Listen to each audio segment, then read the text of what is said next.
do lado de fora, ela é chamada de corpo. A parte mais interna, que é chamada alma ou a psique. E a parte mais profunda, que é essa rosinha aqui, é o espírito humano. Quando nós aceitamos o Senhor, o Espírito Divino, ele não vem para o nosso corpo nem para a nossa alma.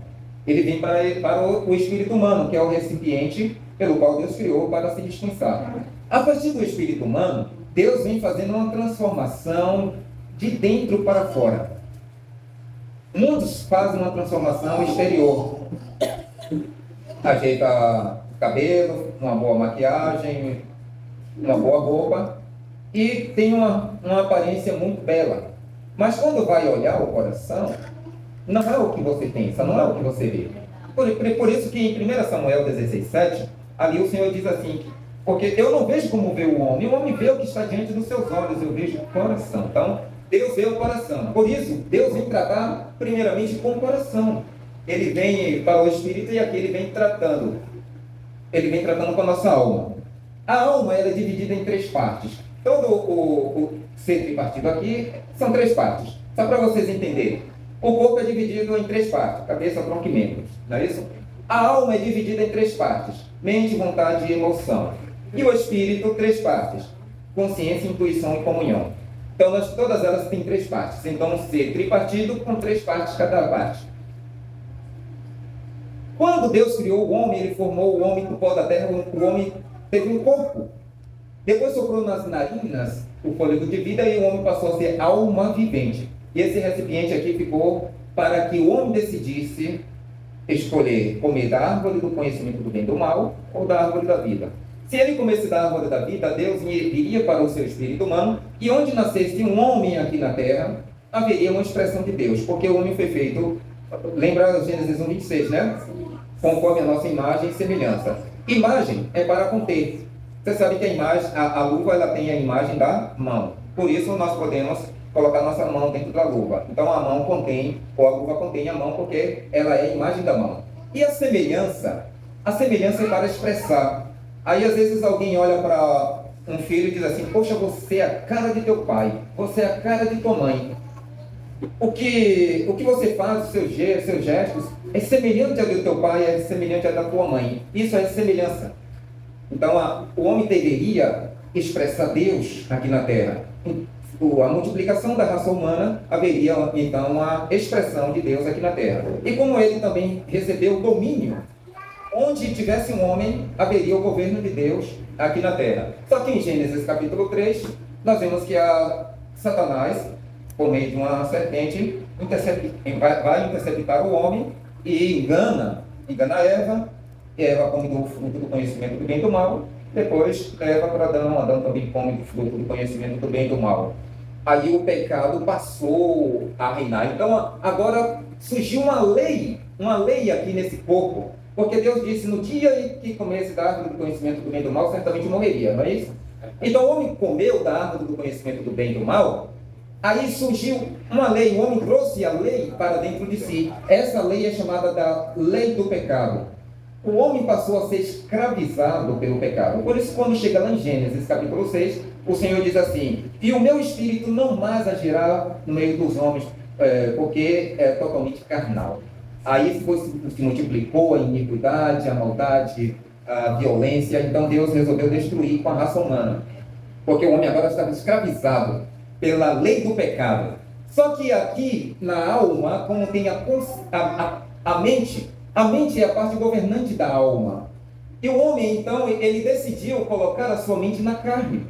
Por isso a violência se multiplicou, o pecado se multiplicou. Mas aqui no espírito humano tem uma parte chamada consciência, que é um árbitro para a nossa mente. Quando nós cometemos alguma coisa errada, aí logo sinaliza na nossa consciência, fiz alguma coisa errada. Magoei a pessoa que eu não deveria magoar. Falei o que não deveria ter falado. Então a consciência logo acusa. Quando essa consciência é cauterizada, o homem pratica o pecado, pratica o erro sem perceber. Ele, quer dizer, sem ter algum tipo de sentimento de que errou. Porque a morte passou a reinar. O espírito ficou mortificado, a alma mortificada e o corpo modificado. O homem tornou-se totalmente escravo do pecado. Por isso que em Hebreus capítulo 2, versículo 15, que diz assim, e livrasse a todos que pelo pavor da morte estavam escravizados para toda a vida. Então o homem estava escravizado pela lei do pecado. Aí quando chega em Romanos capítulo 7, nós vemos ali a partir do versículo 15 até o 25, nós vemos ali o apóstolo Paulo falando com respeito à lei do pecado, que a lei do pecado estava nos seus membros, e por isso ele não conseguia entender a sua maneira de agir. Ele sabia que a sua consciência, que está aqui na alma, a sua consciência sabia que a lei de Deus é boa, mas no tocante em fazer em cumprir a lei de Deus, ele encontrava uma lei mais forte na sua carne, que dominava a lei da sua mente e levava a cometer pecado. Aí ele disse assim: o bem que eu quero, esse eu não faço. O mal que eu não quero, esse eu faço. O mal que eu detesto, esse eu faço. E o bem que eu quero, esse eu não faço. Aí ele começa a falar com respeito à escravidão, com respeito a essa lei que domina, que está na sua carne, que o escravizou. Quando chega no versículo 24, ele diz assim: desventurado, miserável homem que sou, quem me livrará deste corpo que me leva a cometer pecados? Aí no versículo 25 diz: graças a Deus por Jesus Cristo, nosso Senhor. Graças a Deus. Amém. Graças a Deus. Jesus veio, irmão. Amém. No passado nós estávamos cometendo pecados e a gente sabia que cometendo pecado ia ser condenado. Aí Jesus veio para libertar o homem. Quando chega no capítulo 8 de Romanos, no versículo 1, aí diz assim: já não, nenhuma condenação há para os que estão em Cristo Jesus. Já nenhuma condenação há. Aí o versículo 2 diz assim: porque a lei do Espírito da vida em Cristo Jesus te livrou da lei do pecado e da morte. Onde está a lei do pecado? No corpo. Aqui está a lei da mente. A sua mente sabe que a lei de Deus é boa. Você sabe que precisa fazer a vontade de Deus. Você sabe que precisa viver a vontade de Deus. Mas você não encontra forças para viver a vontade de Deus. Você, muitas vezes, a pessoa, vamos botar nós mesmos, muitas vezes nós éramos convidados para uma reunião onde ia se falar de Deus e a gente arranjava uma desculpa. Hoje não posso, hoje eu estou assim, hoje eu estou lá, hoje eu vou para tal lugar, hoje eu estou com compromisso. Mas quando alguém diz assim: vamos para uma festa, vamos para um bar, vamos beber, vamos curtir. Ah, que horas? Que horas? Então estava muito bem disposto, porque essa lei do pecado dominava a lei da mente e levava a cometer pecados. Não importa que pecado, não importa que hora ia levar, não importa o risco que ia ocorrer, não importava se ia prestar conta a Deus. O que importava é que a alma queria curtir, se orgulhar, né? Então aqui no nosso corpo existem então as concupiscências da carne. Veja que Deus, quando fez o homem, ele fez um corpo. Mas Satanás, por meio do pecado, injetou no homem a carne. Aí quando o Senhor Jesus vai falar em João capítulo 6, 63, aí ele diz assim: o Espírito é que vivifica, a carne para nada aproveita. As palavras que eu vos tenho dito são espírito e são vida. Então a carne, irmãos, está aqui. O corpo virou a carne do pecado, onde habita as concupiscências. Sabe o que é concupiscências? É o desejo desesperado pelo pecado. Os homens não têm desejos desesperados para fazer a vontade de Deus, mas têm desejos desesperados para pecar. Quando nós somos salvos, nós ficamos loucos pelo Senhor e buscamos ao Senhor sem medir preço algum, mas ao longo do tempo aquela motivação vai diminuindo. Porque aos poucos essa lei vai ganhando espaço, a lei do pecado vai ganhando espaço. E aí, quando menos espera, estão sucumbindo à lei do pecado. Aí muitos estão apostatando-se da fé, muitos estão naufragando na fé. Então Deus, ele quer nos alavancar. Ele quer nos elevar. Aí quando nós lemos Romanos capítulo 8, versículo 6, do versículo 6 até o versículo 8, O apóstolo Paulo, ele diz assim: aqui está a nossa mente, não é isso? Aqui está a nossa mente. Mente, vontade e emoção. Aqui está a nossa mente. Aqui é onde está a lei do pecado. Aí o apóstolo Paulo diz assim, em Romanos 8,6: a inclinação da mente para a carne dá para a morte. A inclinação da mente para o espírito dá para a vida e paz. Então, quando eu inclino a minha mente para o espírito, eu desfruto da vida. Eu desfruto com os irmãos. Eu desfruto da salvação. Eu desfruto de toda a plenitude da deidade. Mas quando eu inclino a minha mente para a carne, aí, irmãos, a morte, ela começa a reinar. Aí eu não tenho mais vontade de reunir. Eu não tenho mais vontade de ter comunhão com os irmãos. Aí os irmãos começam a orar, começam a chorar. Oh, Deus, salva o irmão, desperta o irmão, motiva o irmão, Deus. E esse irmão que inclinou sua mente para a carne, que foi dominado por essa lei do pecado mais uma vez, aí ele encontra-se nas suas razões. Ele, baseado em suas opiniões, então ele arranja muitas desculpas. Vamos ler o 2 Coríntios, capítulo 10.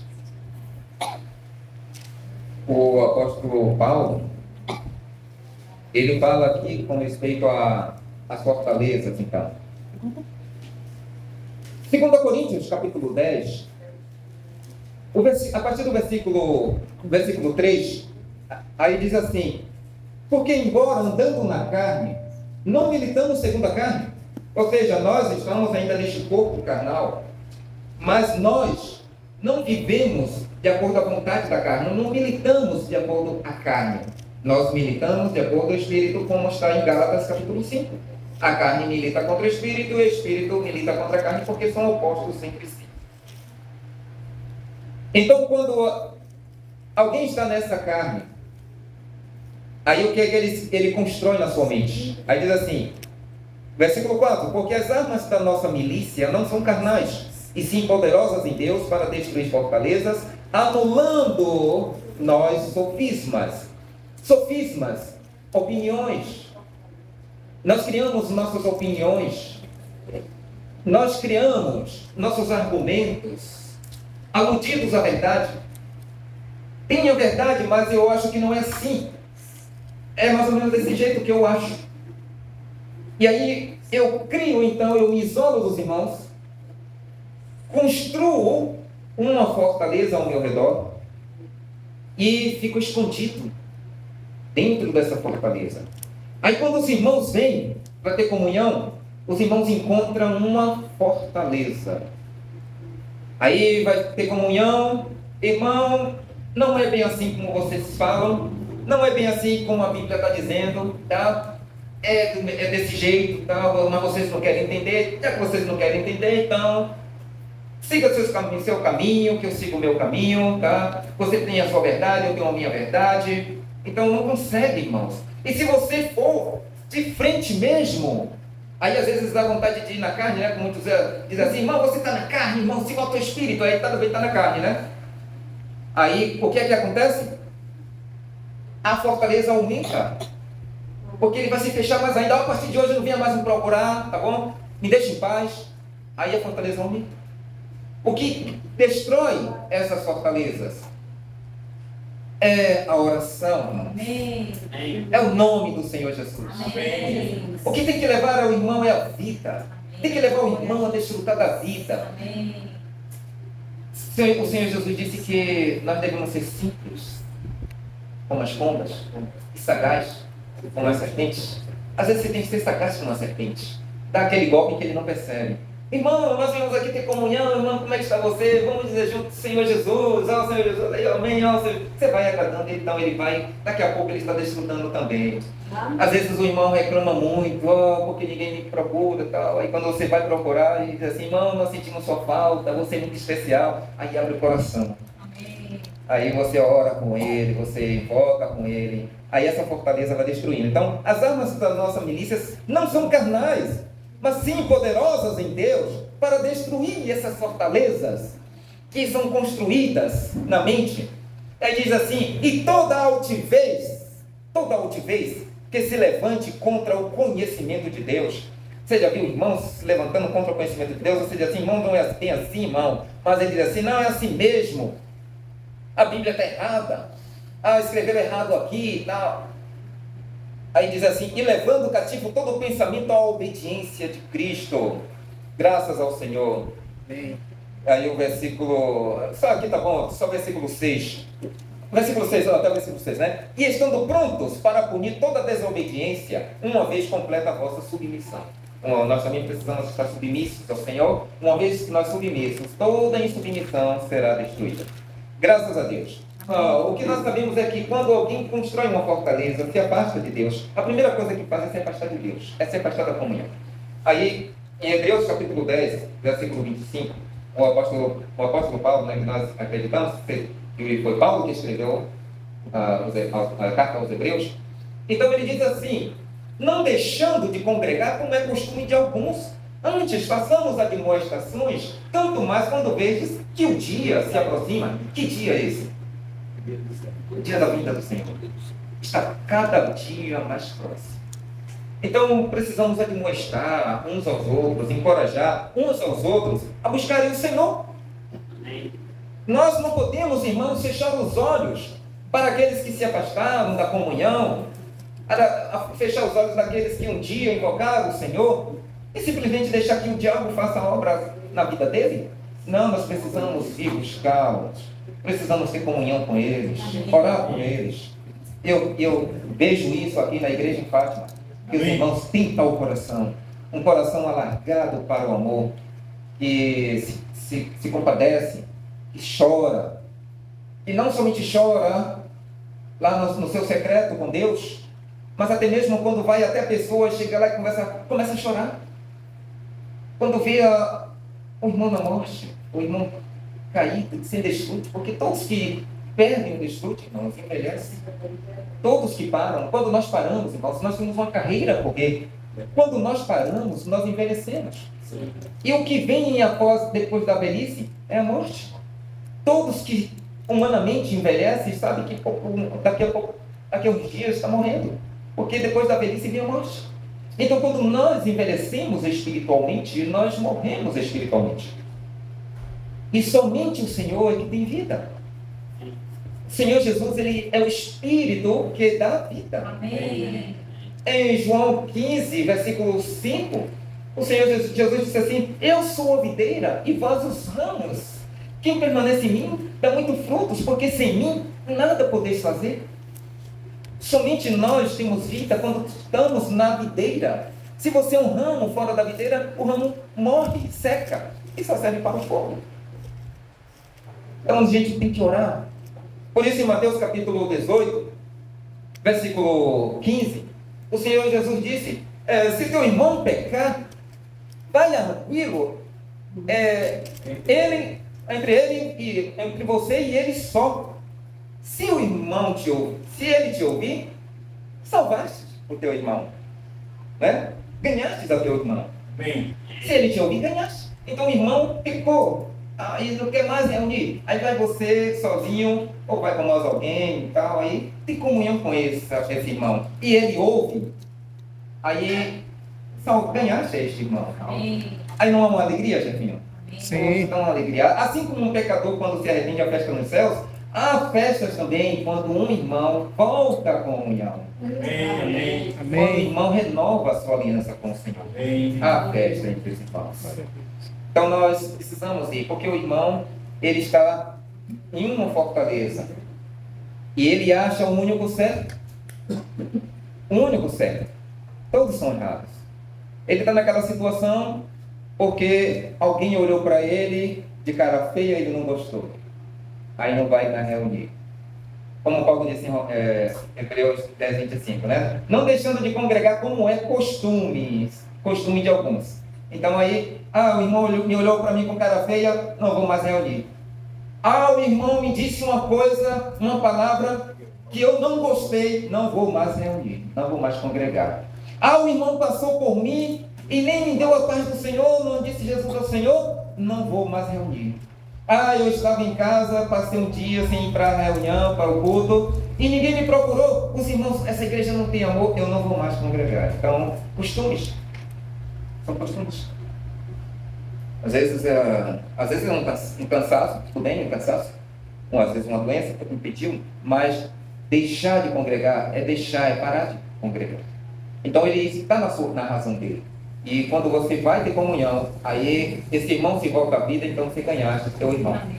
Em Gálatas o quê? Tiago capítulo 5, versículos de 19 ao 20, ali o apóstolo Tiago, ele diz assim: meus irmãos, se alguém dentre vós se desviar da verdade, e alguém for ter com este irmão, ou com este irmão, ele fala pessoa, mas é com este irmão, e ele se arrepender do seu pecado, então salvar-te a alma do inferno, ou seja, do inferno perecerá. Vamos ler, né, porque é para a gente não ficar falando, mas é mais ou menos assim: salvar-te,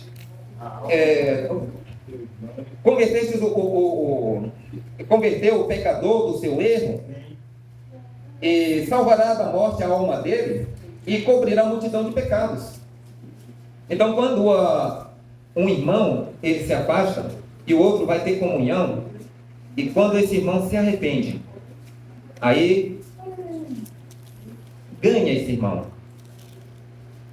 e a alma desse irmão é livre da condenação, e ainda cobrirá multidões de pecados, né? É o versículo 19 e 20. É como eu falei, né? Mas só para pegar a coordenação toda aqui, aí diz assim: meus irmãos, se algum dentre vós se desviar da verdade, e alguém o converter, sabei que aquele que converte o pecador do seu caminho errado, salvará da morte a alma dele, e cobrirá multidão de pecados. Então, quando alguém está no erro, e alguém vai ter comunhão com esse irmão, e esse irmão, essa pessoa, ela se arrepende, então ela é salva da morte. E cobrirá multidão de pecados, ou seja, quantos pecados ele não iria cometer ainda? Mas pelo fato de ele se voltar para o Senhor, cobriu multidão de pecados, né? Ele não vai cometer mais pecados, e aqueles pecados que ele cometeu, o Senhor vai lavá-lo, e ele vai voltar à vida, ele vai voltar ao desfrute nas comunhões. É tão bom quando o irmão está ativo, quando o irmão está desfrutando do Senhor. Amém. Às vezes o irmão está tão desencorajado, né, para desfrutar. Ah, porque eu pequei. Uma vez um irmão falou para mim, eu cheguei para ele e disse assim: irmão, volte para a comunhão. Aí ele chegou e disse assim, até chorando: irmão, para mim não tem mais jeito. Para mim agora só resta o lago de fogo mesmo. Aí eu peguei e disse para ele: meu irmão, quem disse que para você só resta o lago de fogo? Foi você ou foi Deus? Ou foi Satanás? Aí ele ficou calado. Você sabe para quem foi feito? Para quem foi feito o lago de fogo? Foi feito para o diabo, seus anjos, não para o homem. Mas se você se arrepender e voltar, não é certo que você vai desfrutar da vida? Aí ele ficou calado. Mas muitos acham que para ele não tem mais jeito. E acabou. É como Pedro, né? Pedro negou o Senhor 3 vezes. E disse assim: para mim não tem mais jeito. Eu agora vou pescar, vou voltar à minha atividade, vou voltar para o que eu fazia antes. E aí quando Jesus ressuscita, aí chega para Maria e diz assim: vai e diga aos meus discípulos e a Pedro. Aí certamente Maria chegou lá e disse para os discípulos: Jesus ressuscitou e mandou dizer para vocês, e especialmente para você, Pedro. Aí para mim, não é como aquilo não tocou. Mas antes disso, mesmo quando Pedro negou o Senhor, aí na terceira vez que Pedro negou o Senhor, o galo cantou e ele se lembrou das palavras que o Senhor disse. Mas não somente isso. Quando Pedro viu Jesus, aí Jesus estava olhando para Pedro. Naquele momento que Jesus olhou para Pedro, não foi com um olhar de raiva, um olhar dizendo assim: me aguarde, Pedro. Quando eu ressuscitar, você vai ver, eu vou até você e vou te pegar. Não foi isso. Foi um olhar de compaixão. O olhar do Senhor é aquele olhar que penetra no mais profundo do ser do homem, no mais íntimo, no mais interior. Aquele olhar de compaixão, aquele olhar de amor. Você sabe que nós temos as expressões na nossa face, né? Quando nós olhamos para alguém com raiva, aí aquela expressão mete até medo na pessoa, né? A pessoa fica até com medo, assim, rapaz. Mas quando aquele olhar meigo, calma, diz assim, ô, posso dar um abraço? Você já viu o Gato de Bota, né? Aquele desenho, aquela animação, Gato de Bota. Ele olha com aquele olhar, a pessoa fica tão comovida com ele. Então, quando Jesus olhou com aquele olhar tão comovedor, cheio de amor. E Pedro sentiu ali o seu mais profundo íntimo e foi chorar amargamente, arrependido. E quando o Senhor ressuscitou, mandou dizer aos discípulos e a Pedro. Aí Pedro disse assim, poxa, eu liguei 3 vezes. E ele manda dizer a mim pessoalmente. E quando Jesus ressuscitou, quando os discípulos estavam pescando, passou a noite toda pescando, não achou nada, aí eles já estavam voltando quando um homem na praia disse assim, perguntou se tinha apanhado alguma coisa, disseram que passou a noite toda, não apanhou nada, disse assim, lança do lado direito, né? Aí eles lançam a rede, quando vem a rede pesada, aí logo lembra assim, é o Senhor. Aí se jogam, acho que é João, né, João? Se joga no mar e vai nadando, e quando chega lá, aí tinha pão e peixe já preparado para eles. E aí o Senhor Jesus chega para Pedro. Veja, Jesus não falou com nenhum outro. Jesus chegou somente para Pedro e disse assim, Pedro, tu me amas? Irmãos, na nossa versão, não é bem voltada para o original grego. Rapidinho, né? O original grego é uma tradução diferente. Na tradução, aqui na nossa tradução, só diz, Pedro, tu me amas? E Pedro disse, tu sabes que eu te amo. Pedro, tu me amas? Tu sabes que eu te amo. Pedro, tu me amas? Senhor, tu sabes de todas as coisas, tu sabes que eu te amo. Mas no original grego, o Senhor primeiro pergunta se ele ama segundo o amor ágape. Porque nós temos 3 tipos de amor. O amor ágape, o amor filia e o amor eros. No grego, ágape é agapau. O filia é filau. O eros é a paixão. O filia é o amor de amizade, companheirismo. Mas o ágape, o agapau, é o amor de Deus. Quem ama o irmão aqui no amor de Deus? Ninguém ainda está nesse nível. Nós ainda amamos de acordo com o nosso amor natural, misturado com o amor divino, né? E Deus sabe quando nós dizemos que o amamos. Mas quando o Senhor disse para Pedro, o Senhor não disse para Pedro, Pedro, tu me filau. Mas ele chegou para Pedro e disse assim, Pedro, tu me agapau. Ou seja, você me ama com o amor de Deus? Aí Pedro, não amo com o amor de Deus. Eu não amo com o amor ágape, eu não amo com o amor agapau. Aí Pedro disse assim, Senhor, tu sabes que eu te amo com amor filau. Aí o Senhor Jesus perguntou de novo, Pedro, tu me agapau? Aí Pedro, não, Senhor, tu sabes que eu te filau. Ou seja, eu te amo com amor filau, com amor de companheiro. Aí, na terceira vez, o Senhor Jesus pergunta para Pedro, Pedro, tu me filau? Aí Pedro diz assim, Senhor, tu sabes todas as coisas, tu sabes que eu te amo. Né? Esse amor eu te amo, Senhor. Sabe, Deus não existe, irmãos. Nós existimos, mas Deus não existe. Nós vamos crescendo aos poucos e vamos amando ao Senhor. E de acordo com que a vida de Deus em nós vai crescendo, nós vamos amando. Então Deus, ele foi para Pedro que se encontrava fraco e compreendeu a fraqueza de Pedro e levou Pedro ao desfrutar deste amor. Então, graças ao Senhor, Deus está nos encorajando a aumentar o nosso amor para com Ele. Amém. Deus está nos encorajando a renovar a nossa aliança com Ele. Vamos renovar a nossa aliança, vamos amar mais ao Senhor. Amém? Graças a Deus. Nós vamos agora realizar essa peça.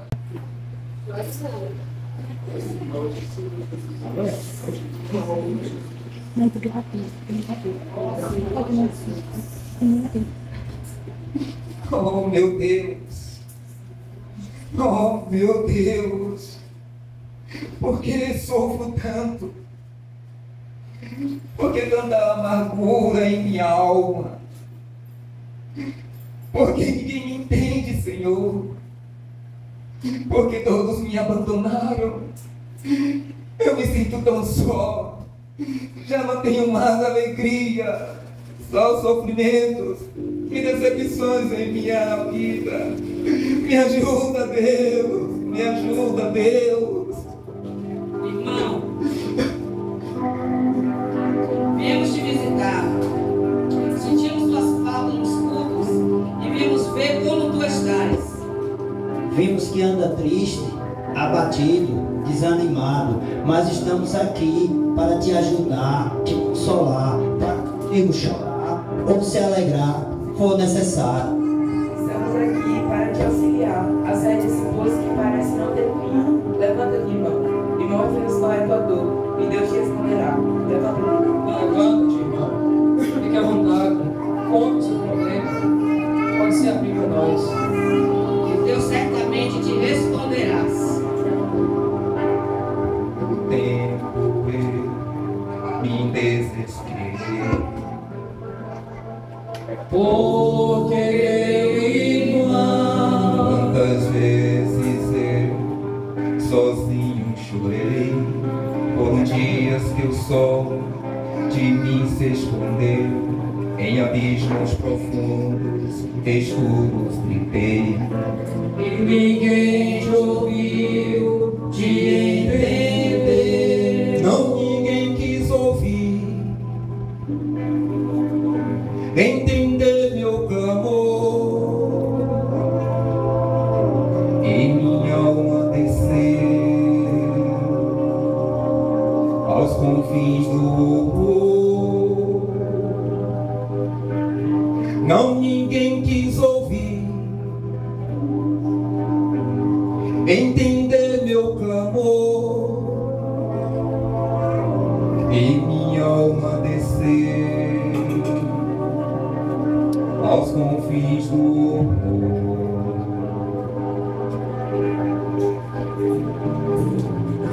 Mas existe, irmão, alguém que te ouviu.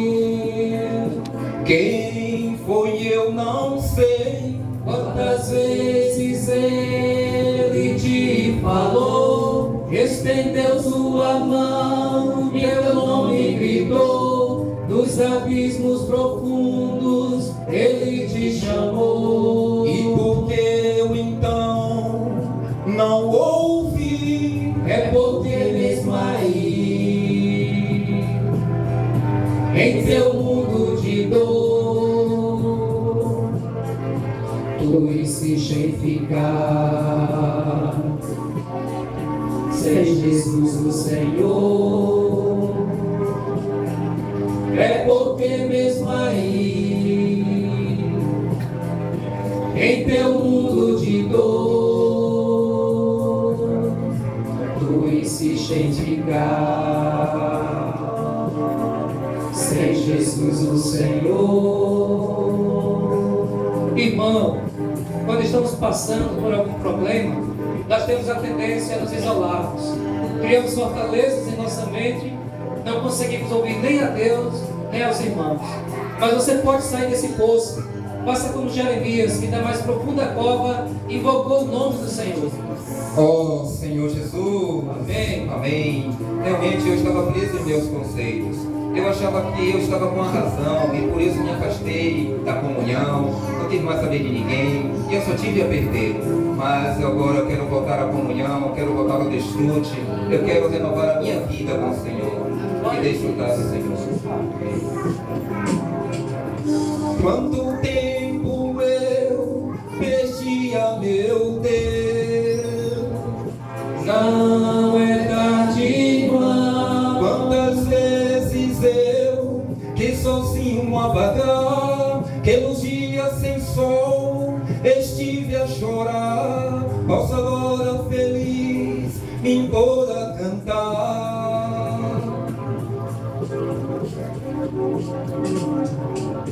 Para quantos também só existe o chorar, em Jesus o sorrir, vem de novo encontrar. Para quantos também só